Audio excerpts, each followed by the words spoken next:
everyone, and welcome back to my YouTube channel. I hope that you have been doing well. I have a tutorial here for us again, so get your knitting sticks ready because I'm going to show you how to make this super adorable bonnet.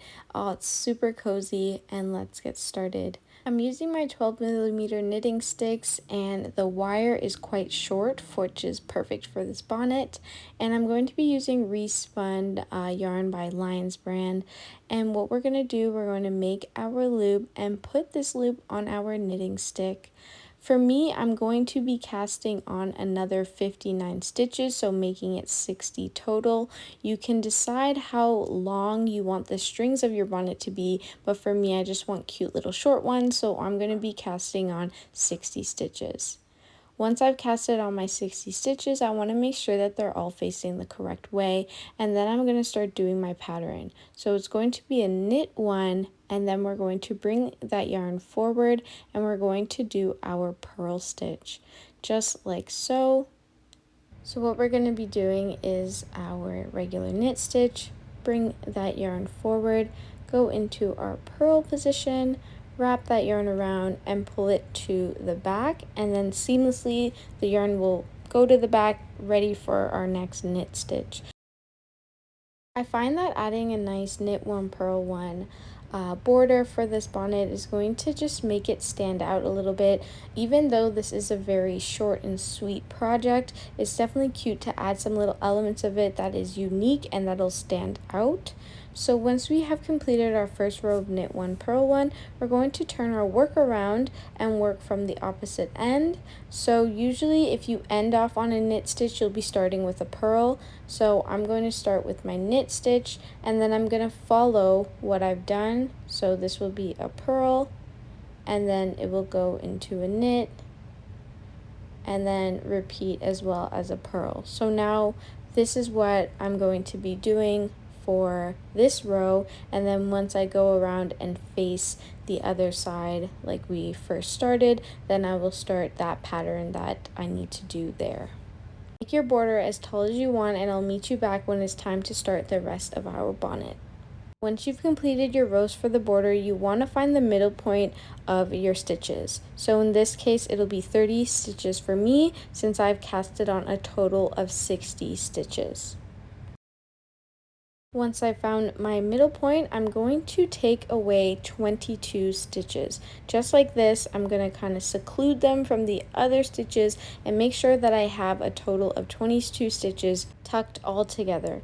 And once I do, you can place your markers here because now we're going to have to know where we're going to cast off and cast on.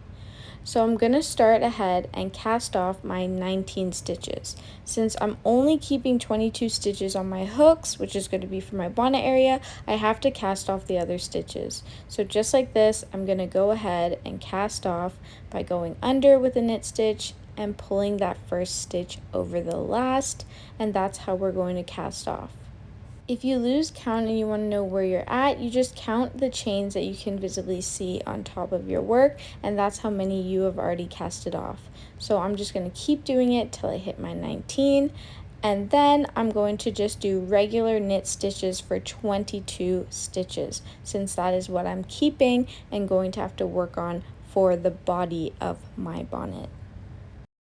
Now that I've casted on the 22 stitches of my bonnet, I'm going to take a look at my other stitches and I'm going to cast off the rest of the 19. So just like before, we're going to do our regular knit stitch, and then we're going to pull our last stitch over the other one, and that's how we're going to cast off. And the reason why we're casting off right now is because we don't want where we're going to tie our little bow on our bonnet to be any thicker than it is, so we just want to focus on the height of our bonnet. You're going to cut it off and pull it through your knitting stick, and that is how we are going to have only the area where we're going to be knitting the rest of our bonnet on our sticks. So our last row we were working clockwise, but now we are working counterclockwise. So we're going to be doing purls and we aren't going to be facing the knitted row. So we are going to add back in our string by doing a purl stitch and then completing the rest of this row by doing purl stitches.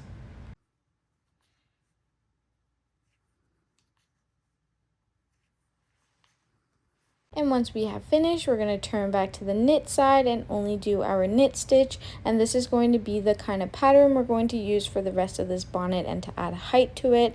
So what you're going to do is continue to just knit one row, and then you want to turn your work around and just do the purl stitches. For the height of your bonnet, you want to make sure that the height of it is going from the middle of your neck to the top of your forehead. And once you have gotten to that height level, I will show you the next steps that we are going to do in order for us to close off the top of our bonnet. So now it's time to close off the top of our bonnet, but in order to do that, we actually have to cast back on some stitches. This is to kind of make the top of our hat more like a cap or a hat kind of vibe before we can start closing it off. So once I've casted on my 10 stitches, I'm going to connect it to the opposite side of my work. At this point of our project, we actually don't have to do any more purl stitches, as now we are currently working in the round, so we are only doing knit stitches moving forward. So keep knitting in the round and I'll show you what to do once we hit the front mark. Once you're almost approaching the 10 stitches that you just previously casted on in the last row, you're just going to do your regular knit stitches and kind of give them another extra row above them, and also just some more support, because the first 10 stitches that you casted on, they're not as strong as after you do a row on them. Once you've completed the front, we're going to now start our decreases. So you're going to knit 2 stitches, and then you're going to take 2 stitches together, knit them, and then move on. So that was a decrease. So the pattern that we're going to be starting with is to knit 2 and then do a decrease. And this is because we are now starting to close off the top of our bonnet.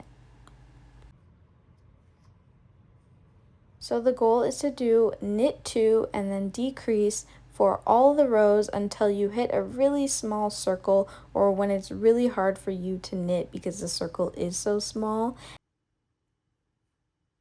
So once your circle is very small, you're going to have to cast off. So the string near your knitting stick is what's going to be needing to stick out of the yarn, while the opposite side with not the string near it is going to have to be tucked into the yarn.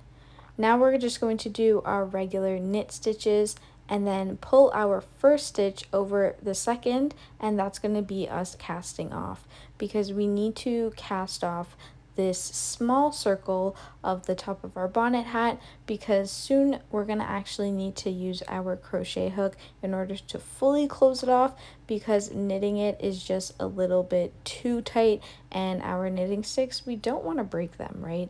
So once we have casted fully off, we're going to grab our crochet hook. I'm using my 5mm crochet hook, and what I like to do is just do a slip stitch, which is just go diagonal, wrap that yarn around and pull through, and then go to the next diagonal area and do the same thing, and kind of close this circle on the top of our bonnet hat as securely as we possibly can.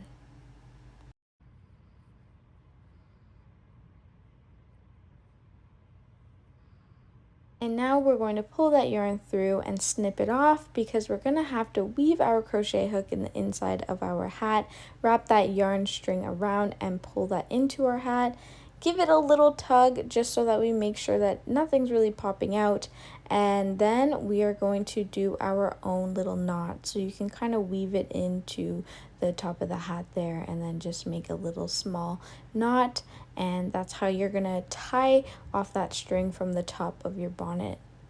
So perfect, we have completed the body of our bonnet, and now it's only time to work on the border. So we are going to start by casting on our stitches in order to get that border look. So I am casting on from 3 stitches on the border that we created in the very beginning of this video, and then we will start to cast on from the actual bonnet. So you're going under those 2 stitches, you're wrapping around that yarn, and you're pulling through, and that's how we cast on. So now I'm working on the body of the bonnet, and I'm just going along the outside of the bonnet. You want to make sure that if it feels a little bit too crowded, you can skip a couple stitches or just one stitch really, because if you cast on too many stitches, when you cast off, you'll realize that it's very like wiggly, and we don't want a wiggly border. So when you are casting along the outside of your bonnet, just make sure to only cast on what kind of feels right. If it feels like too many stitches, maybe we've casted on too many. So you can always look behind and see how it looks, because it will look really crowded or it will look pretty good like so.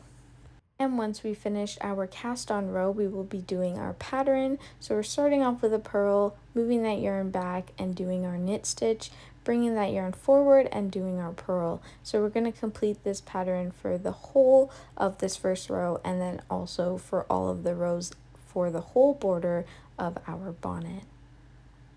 Once you have casted off on the bonnet, you're going to clip that off, pull that yarn through, and we're actually going to tie that string into the kind of tie area of our bonnet just to secure it downwards.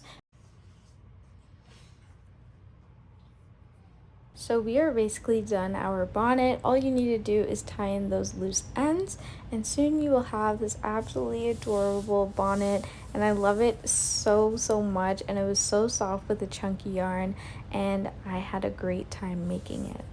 Here, and I actually love it. This is what it looks like on my boyfriend, because my hair is too puffy for this, so I have to kind of have him as the model.